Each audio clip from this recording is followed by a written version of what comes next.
नमस्कार दोस्तों, कैसे हैं आप सभी। तो दोस्तों आशा करता हूं आप सभी बहुत अच्छे होंगे और स्वस्थ होंगे। जैसे कि दोस्तों आपका एसएससी जीडी का एग्जाम 20 फरवरी से स्टार्ट हो चुका है, ठीक है। तो उसके लिए आपको कुछ नहीं करना है। जो मैं आपको रणनीति बताता हूं, आपको इस रणनीति को एक बार देख लेना है और एग्जाम में आप अपना अच्छा खासा स्कोर कर कर आओगे। जैसे कि दोस्तों आप सभी जानते हो, जो इसका जो सिलेबस होता है वो चार सब्जेक्ट होते हैं। जैसे कि मैथ होता है, रीजनिंग होता है, जीके होता है और हिंदी होता है। और उसमें आप इंग्लिश भी ले सकते हो। हिंदी और इंग्लिश की जगह आप एक सब्जेक्ट चूज कर सकते हो। सारे क्वेश्चन तो आते हैं, मतलब मैथ के 20 क्वेश्चन आते हैं, रीजनिंग के 20 क्वेश्चन आते हैं, जीके के 20 क्वेश्चन आते हैं और हिंदी के कितने क्वेश्चन आते हैं, 20 क्वेश्चन आते हैं। टोटल मिलाकर आपको एक क्वेश्चन 2 नंबर का हो जाता है।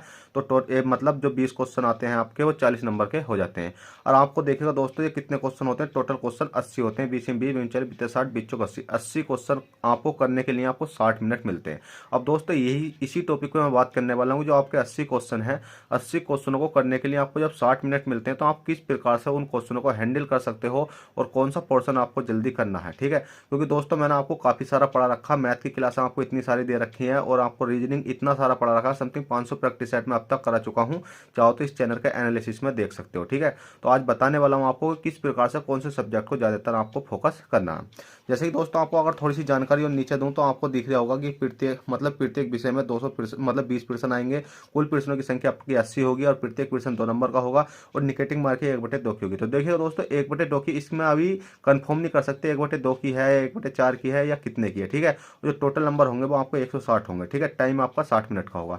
तो दोस्तों आज मैं बात करने वाला हूँ कि आपको कौन से सब्जेक्ट को ज्यादातर एकदम स्पीड के साथ करना है, ठीक है। सबसे पहले तो आपको क्या करना है, जो मैथ दिख रहा होगा आपको, तो मैथ और रीजनिंग। तो सबसे पहले आप क्या करना कि रीजनिंग का पोर्शन आप करना स्टार्ट कर देना। अब देखियो आपको लगेगा कि उसमें क्या अलग अलग पोर्शन आते हैं। हाँ भाई, अलग अलग पोर्शन आते हैं, आपको देखने को मिलेगा। जो मैथ का पोर्शन अलग मिलेगा, रीजनिंग का अलग मिलेगा, जीके का अलग मिलेगा और हिंदी का पोर्शन आपका अलग मिलेगा, ठीक है। तो सबसे पहले तो आप, अगर एक सब्जेक्ट की बात करूं कि अगर आपको टाइम स्पेंड करना है, तो हिंदी जो सब्जेक्ट होता है आपका, क्योंकि सब बच्चों की हिंदी अच्छी तरीके से तैयार होती है, तो सबसे पहले तो आप हिंदी को करना, ठीक है। उसके बाद में अगर सोचना, फिर रीजनिंग को करना। रीजनिंग का करने के बाद आपको जीके के जितने भी क्वेश्चन आते हैं वो क्वेश्चन करना।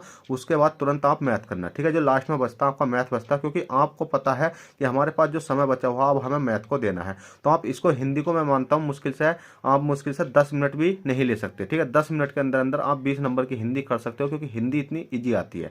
उसके बाद बचा जीके। जीके में आपको जितना आता है इतने क्वेश्चन लगा देने हैं। और रीजनिंग में कम से कम 10 क्वेश्चन तो ऐसे आते हैं जिसको कि आप उंगलियों पर सोल्व कर सकते हो, ठीक है। रीजनिंग में 10 क्वेश्चन ऐसे आते हैं जो कि आप उंगलियों पर सोल्व कर सकते हो। बचता है मैथ। मैथ में आपको थोड़ी सी कैलकुलेशन करनी होती है। तो आप इसलिए कहता हूं कि सबसे पहले आप हिंदी के पोर्शन को पकड़ना, फिर जीके को फिर जीके को पकड़ना, फिर रीजनिंग पकड़ना और फिर उसके बाद में सबसे लास्ट में मैथ को पकड़ना।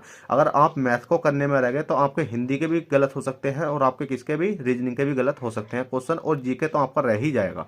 तो इसलिए कहता हूं कि ये रणनीति मैंने आपको बतानी थी। और दोस्तों आपसे यही कहना चाहता हूं कि मेरे चैनल पर इतनी सारी क्लासें पढ़ी है मैथ और रीजनिंग की, और मैं आपको कल को एक क्लास लाऊंगा समथिंग मैथ की, जिसमें कि ऐसे ऐसे क्वेश्चन जो कि प्रीवियस पेपरों के आए हुए हैं और जो कि पहली शिफ्ट में मतलब जो 20 तारीख का पेपर हो चुका है, इसके जो क्वेश्चन आए हुए हैं उनके क्वेश्चन, ठीक है। और उसके बाद एक रीजनिंग की लाऊंगा। और हिंदी की क्लास है तो भाई आप कहीं से ही पढ़ सकते हो। भले मैं हिंदी पढ़ा सकता हूँ, पर मेरे पास ऐसी सुविधा नहीं है जो मैं आपको हिंदी पढ़ा सकूँ, ठीक है। चलिएगा दोस्तों, आशा करता हूँ, आई होप ये क्लास आपको, मतलब जो जानकारी आपको पसंद आई हो। तो भाई छोटी सी रिक्वेस्ट है, छोटे भाई के लिए अपने बस एक चैनल को सब्सक्राइब कर देना, वीडियो को लाइक कर देना, क्योंकि छोटा भाई आपसे एक ही चीज मांग सकता है, क्या, एक लाइक, एक चैनल को सब्सक्राइब। क्योंकि दोस्तों मैं आपके लिए आपके भले के लिए बोल रहा हूँ, ऐसा नहीं है कि इसमें कुछ मेरा भला, ठीक है। अगर आप मुझसे जुड़ोगे तो क्या होगा कि आपका परिवार बड़ा होगा और आप भी सोचोगे कि भाई हमारा परिवार एक और बड़ा होना शुरू हो गया है, ठीक है। तो इसलिए कहता हूँ प्लीज़ भाई आपसे हाथ जोड़कर रिक्वेस्ट है, वीडियो को लाइक करके जाओ, चैनल को सब्सक्राइब करके जाओ।